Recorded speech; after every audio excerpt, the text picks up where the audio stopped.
Dans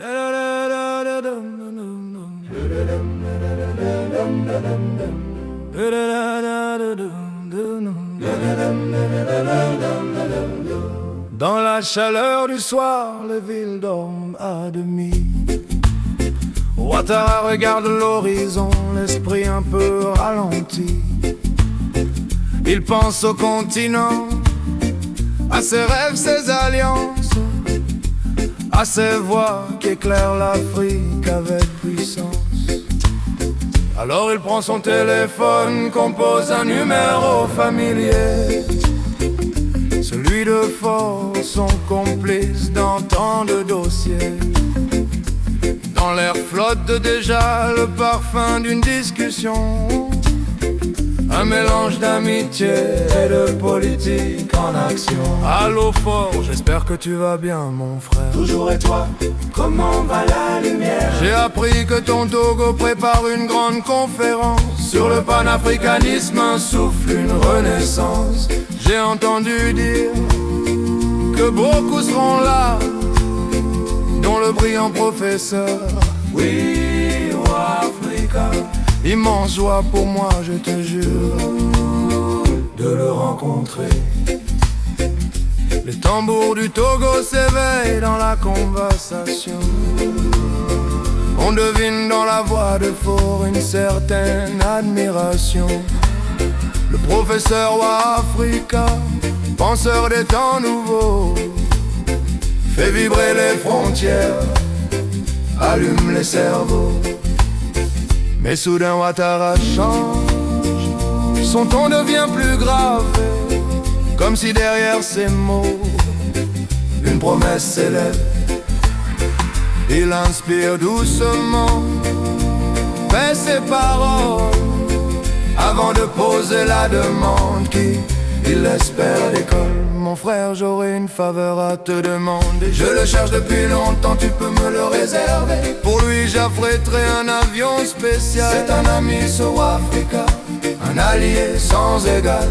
Si tu le fais pour moi, je te supporterai. Oui, je le ferai. On pourra faire d'une pierre deux coups. Le vent porte leur voix comme deux continents qui se parlent. Un fil invisible entre deux capitales. Derrière les mots, un respect ancien circule. Deux chefs d'État qui jonglent entre promesses et calculs. Mais au-delà des rôles, des visions et des stratégies, on entend battre l'Afrique vivante réunie. Merci Fort, tu me rends vraiment service. Un ami comme toi, dans ce monde c'est un vrai bénéfice. On travaille pour la même terre, la même histoire. Si Africa vient, c'est toute la région qui peut y croire. Alors c'est dit, on avance ensemble, décidé. Toujours fraternité. Sinon ce professeur doit cesser de m'appeler satrape reptilien. Fais-moi confiance. Quand l'appel se termine, la nuit respire plus lentement. Deux leaders ont scellé un accord en un instant. Loin des caméras, c'est ainsi que l'Afrique s'écrit. Dans des mots partagés, dans la confiance, dans la nuit. Le professeur Africa, sans même encore savoir, s'apprête à vivre un voyage qui marquera l'histoire. Et dans le silence, retrouver du bureau d'Ouattara, un sourire net discret, presque comme un éclat.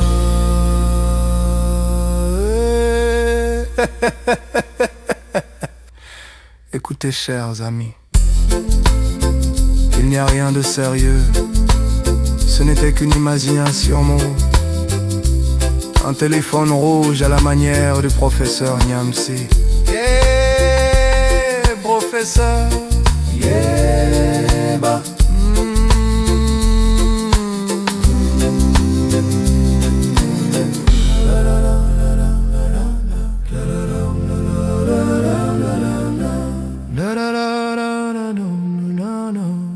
la la la la la la.